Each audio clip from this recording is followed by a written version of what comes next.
Gentlemen, after William Ruto appointed Ali Hassan Joho, Wycliffe Ambetsa Oparanya, Opiyo Wandayi, and John Mbadi to join his cabinet as cabinet secretaries, ODM was left with a vacuum. Now, this vacuum was supposed to be filled by the ODM members who are remaining currently, particularly the leaders who are serving in government right now.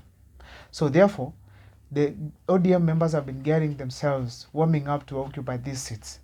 And on this video here, the seats that were left vacant are the ones that are going to form the basis of this analysis here. But before you do so, can leave this the first time you're watching our videos, make sure that you subscribe, like, and comment, because that is the best support you can always give this channel. Why am I talking about these seats? The seats that were left vacant actually include the deputy party leaders, which were two, that were occupied by Wycliffe Ambetsa Oparanya and Ali Hassan Joho, the chairperson seat, and the minority leader seat that was occupied by Opiyo Wandayi. So those seats are going to form the basis of this analysis because these are the contentious seats that every ODM member has been talking about. Why am I saying so? Now, the position of some of the ODM members was that these seats were supposed to be occupied by leaders based on merit. But Raila Amolo Odinga had a different opinion on this, based on regions. So therefore, Raila Amolo Odinga wanted, for instance, the deputy party leader seat to go back to where it used to be represented. Like now, Ali Hassan Joho from the coast region, that seat remained there, which means it was automatically that the governor of Mombasa was supposed to occupy it. Going to Kakamega, Wycliffe Ambetsa Oparanya, the former governor of Kakamega County, he was the one occupying another seat of the deputy party leader. Now that means that seat should go back to the western region. That means Osotsi was supposed to be there. Now, where do you put Honorable Paul Simba Arati?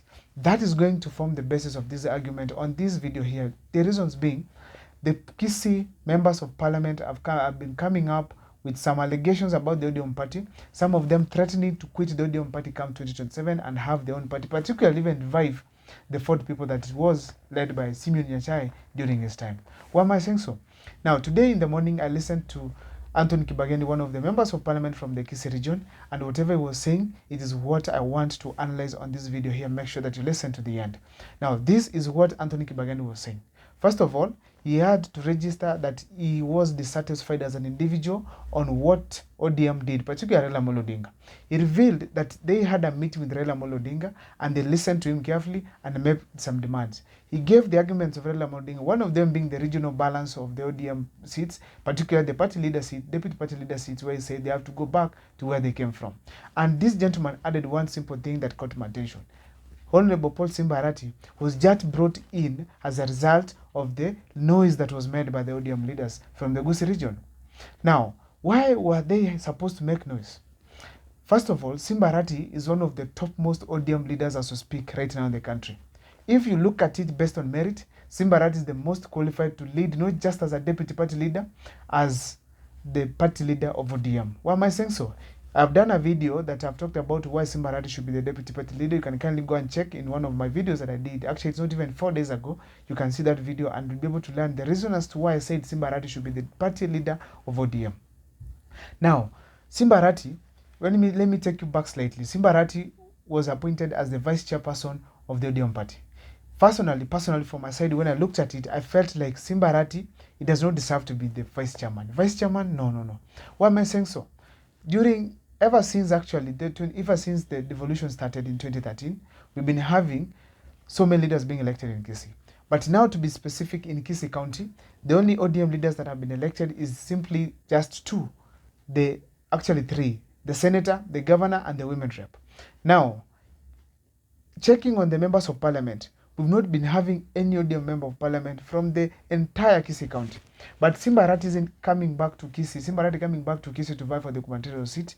He has taken more than 5 ODM members of parliament to Nairobi. More than 5. He gave them support, he campaigned for them, and ensured that all of these guys have qualified to go, have been elected to go and serve as members of parliament in the National Assembly. Now, this is an achievement that no one in ODM has done. Bringing 5 members of parliament from one region, nobody has done that. So therefore, Simba Arati, just to mention that, is overqualified to become the deputy party leader of ODM.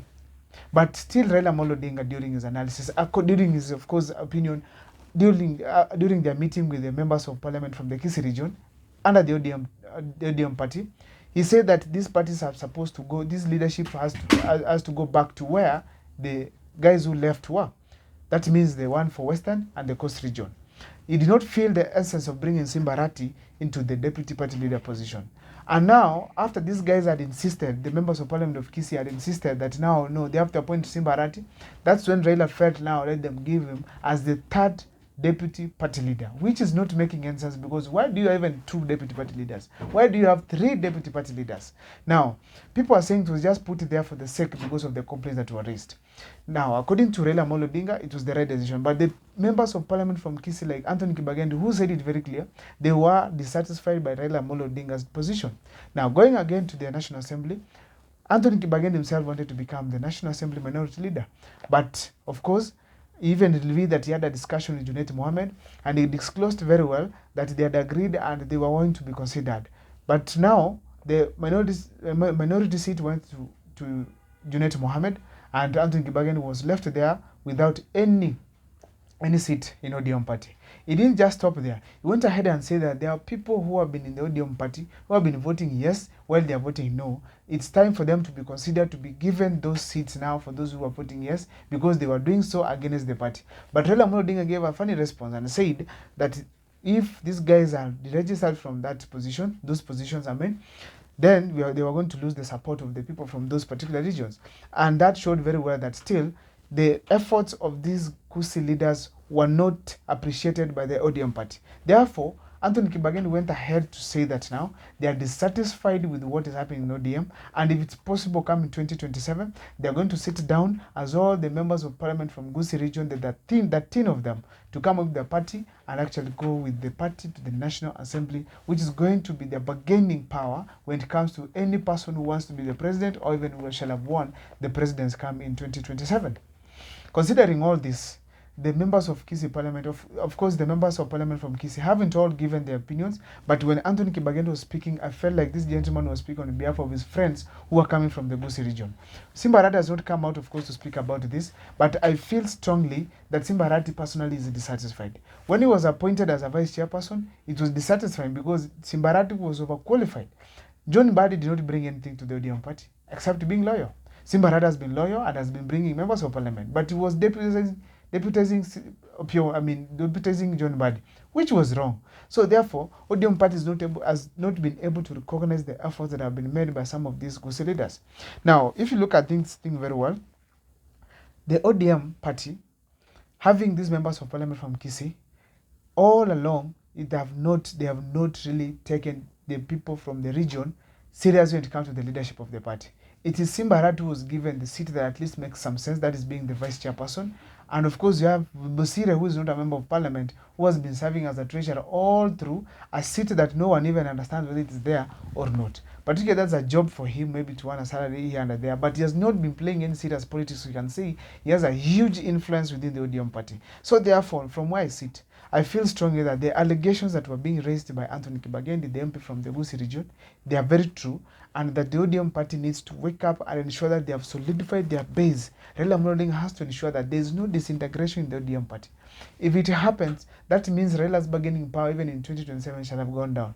Because just imagine if that team, let's even talk of the 5 ODM members, come from one party into the National Assembly, but that party is not ODM.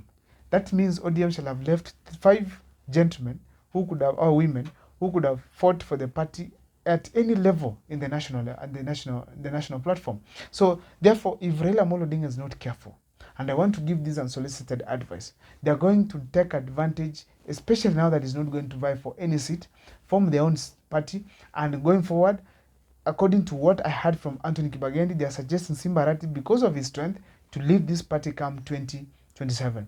If this happens, Raila Amolo Odinga's team, they are going to lose much relevancy, and that is how William Ruto is going to win the influence in this country, not just in 2027, but in 2032 and going forward, because his party will be having the majority both in the National Assembly or even in the Senate as well.